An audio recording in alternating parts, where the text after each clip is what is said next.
विज्ञान भैरव तंत्र में ओशो आगे कहते हैं कि कन्फ्यूशियस लाओ तोसो के पास गए। लाओ तोसो का मन तांत्रिक ज्ञान से परिपूर्ण था। उन्हें तंत्र शब्द का ज्ञान नहीं था। यह शब्द उनके लिए अर्थहीन था। उन्हें तंत्र के बारे में कुछ भी पता नहीं था, लेकिन उन्होंने जो कुछ भी कहा वह तंत्र ही है। कन्फ्यूशियस हमारे मन के प्रतिनिधि हैं। वे सर्वोत्कृष्ट प्रतिनिधि हैं।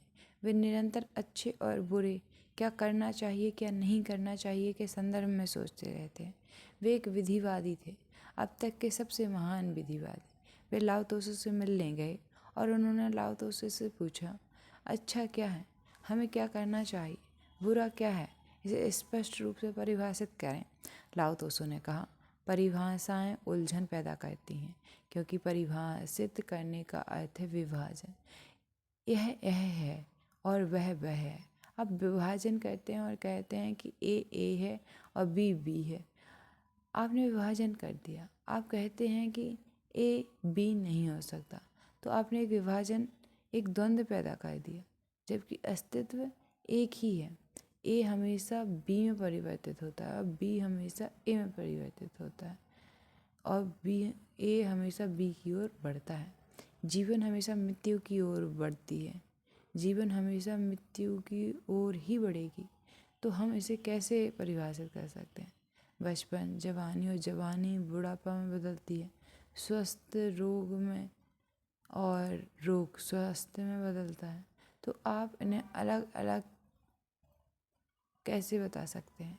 जीवन एक गति है और जिस क्षण आप परिभाषित करते हैं, आप उलझन पैदा करते हैं, क्योंकि परिभाषाएं निरर्थक हो जाती हैं। और जीवन एक जीवंत गति है, इसलिए परिभाषाएं हमेशा गलत होती हैं। लाओ तोसो ने कहा, परिभाषाएं असत्य को जन्म देती हैं, इसलिए परिभाषित ना करें।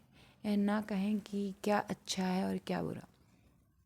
तो कन्फ्यूशियस ने कहा, आप क्या कह रहे हैं? फिर लोगों का नेतृत्व और मार्गदर्शन कैसे किया जाएगा?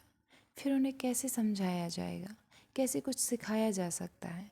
उन्हें नैतिक और अच्छा कैसे बनाया जा सकता है? लाओ तोसो ने कहा, जब कोई व्यक्ति दूसरे को अच्छा बनाने की कोशिश करता है तो मेरी नज़र में यह पाप है। तुम कौन होते हो नेतृत्व करने वाले? तुम कौन होते हो मार्गदर्शन करने वाले? और जितने ज़्यादा मार्गदर्शक होंगे उतना ही ज़्यादा भ्रम होगा। हर किसी को उसके हाल पर छोड़ दो। तुम कौन हो? इस तरह का रवैया खतरनाक लगता है और है भी। समाज ऐसे रवैये पर आधारित नहीं हो सकता। कन्फ्यूशियस आगे पूछते हैं, और पूरी बात यह है कि लाओ तोसो कहते हैं प्रकृति ही काफ़ी है, नैतिकता की कोई ज़रूरत नहीं है। प्रकृति सहज है, प्रकृति ही काफ़ी है। थोपे गए कानून अनुशासन की कोई ज़रूरत नहीं है, मासूमियत ही काफ़ी है। नैतिकता की कोई ज़रूरत नहीं है, प्रकृति सहज है, प्रकृति काफ़ी है। थोपे गए कानून और अनुशासन की कोई ज़रूरत ही नहीं है, मासूमियत ही काफ़ी है, ज्ञान की कोई ज़रूरत नहीं है। कन्फ्यूशियस बहुत ही परेशान होकर लौटे। वे कई रातों तक सो नहीं पाए और उनके शिष्यों ने पूछा, हमें उस बैठक के बारे में कुछ बताइए, क्या हुआ? कन्फ्यूशियस ने उत्तर दिया, वह मनुष्य नहीं है बल्कि एक खतरा है, एक अजगर है। वह मनुष्य नहीं है, कभी उस जगह मत जाओ वह जहाँ वह है। जब भी लाओ तोसो के बारे में सुनो, तुरंत उस जगह से भाग जाओ। वह तुरंत मन को पूरी तरह से विचलित कर देंगे। और यह सही है, क्योंकि संपूर्ण तंत्र का उद्देश्य मन को पार करना है। यह मन को नष्ट करने के लिए बाध्य है। मन परिभाषाएं, नियम और अनुशासन के साथ जीता है। मन एक अवस्था है, लेकिन याद रखें तंत्र अवस्था नहीं है। ऐसे समझने के लिए एक बहुत ही सूक्ष्म बिंदु है। कन्फ्यूशियस लाओ तोसो को समझ नहीं पाए।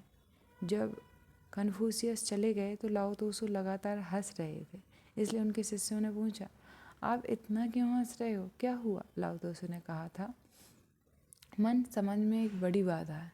यहाँ तक कि कन्फ्यूशियस जैसे विद्वान का मन भी एक बाधा है। वह मुझे बिल्कुल नहीं समझ सकता और मेरे बारे में वह कुछ भी। लाओ तोसो ने कहा, मन समझ में एक बड़ी बाधा है, यहाँ तक कि कन्फ्यूशियस जैसे विद्वान का मन भी एक बाधा है। वह मुझे बिल्कुल नहीं समझ सकता। अगर वह मेरे बारे में जो कुछ भी कहेगा वह गलतफहमी ही होगी। वह सोचता है कि वह दुनिया में व्यवस्था स्थापित करेगा। आप दुनिया में व्यवस्था स्थापित नहीं कर सकते। व्यवस्था इसमें अंतर्निहित है, यह हमेशा से मौजूद है। जब आप व्यवस्था स्थापित करने का प्रयास करते हैं तो आप अव्यवस्था पैदा करते हैं। लाओ तोसो ने आगे कहा, वह सोचेगा कि मैं व्यवस्था पैदा कर रहा हूँ, लेकिन मैं अव्यवस्था पैदा कर रहा हूँ, जबकि वास्तव में अव्यवस्था पैदा करने वाला वह स्वयं है। मैं सभी थोपे गए आदेशों के विरुद्ध हूँ, क्योंकि मैं सहज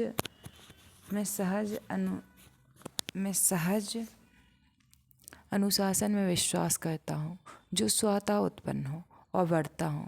इसे थोपने की आवश्यकता नहीं है, इसे थोपने की आवश्यकता ही नहीं है। तंत्र इसी दृष्टिकोण से चीज़ों को देखता है। तंत्र के लिए मासूमियत सहजता है। सहजता बिना किसी पे थोपे स्वयं होना है, बस स्वयं होना। एक पेड़ की तरह बढ़ना, आपके बगीचे का पेड़ नहीं बल्कि आपके जंगल का पेड़, जो स्वतः बढ़ता है बिना किसी मार्गदर्शन के, क्योंकि हर मार्गदर्शन एक भटकाव है। तंत्र के लिए हर मार्गदर्शन एक भटकाव है। यह ना तो निर्देशित है, ना सुरक्षित, ना दिशा निर्देशित, ना ही प्रेरित, बल्कि केवल विकास है। आंतरिक नियम ही पर्याप्त हैं, किसी अन्य नियम की आवश्यकता नहीं है। और यदि आपको किसी अन्य नियम की आवश्यकता है तो यह केवल यह दर्शाता है कि आप आंतरिक नियमों को नहीं जानते, आपने उससे संपर्क खो दिया है। इसलिए वास्तविक बात थोपी गई कोई चीज़ नहीं है। वास्तविक बात संतुलन को पुनः प्राप्त करना है, केंद्र की ओर बढ़ना है, घर लौटना है, ताकि आप वास्तविक आंतरिक नियम को प्राप्त कर सकें। लेकिन नैतिकता के लिए, धर्म के लिए, तथाकथित धर्मों के लिए व्यवस्था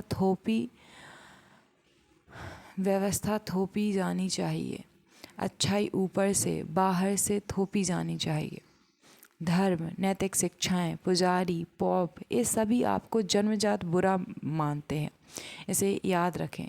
वे मनुष्य की अच्छाई में विश्वास नहीं करते, वे किसी भी आंतरिक अच्छाई में विश्वास नहीं करते।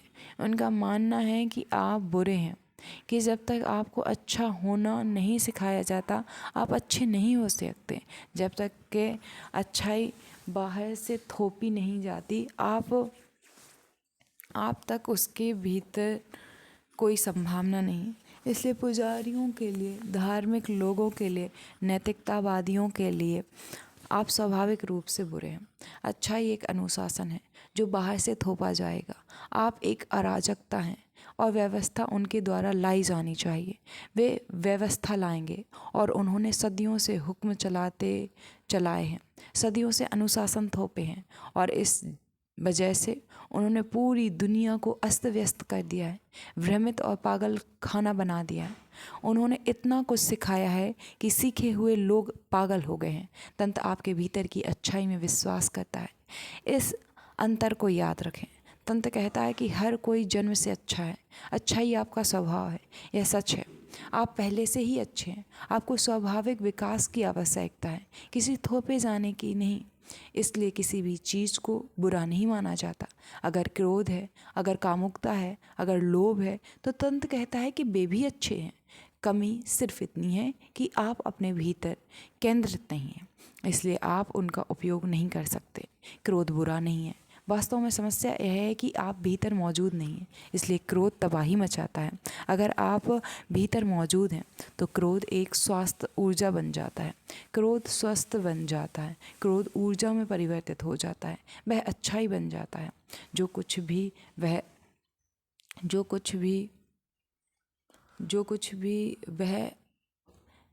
है वह अच्छा है। तंत्र हर चीज़ की अंतर्निहित अच्छाई में विश्वास रखता है। सब कुछ पवित्र है, कुछ भी अपवित्र नहीं है और कुछ भी बुरा नहीं है। तंत्र में शैतान का कोई अस्तित्व नहीं है, केवल दिव्य सत्ता का है। शैतान के बिना धर्म का अस्तित्व नहीं हो सकता।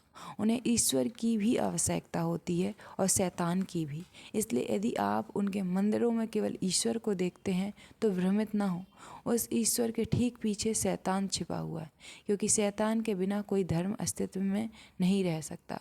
किसी न किसी चीज़ की निंदा करनी होगी, किसी न किसी चीज़ से लड़ना होगा, किसी न किसी चीज़ को नष्ट करना होगा। संपूर्णता स्वीकार नहीं है, केवल अंश स्वीकार है। वह बहुत बुनियादी बात है। यह एक बहुत बुनियादी बात है।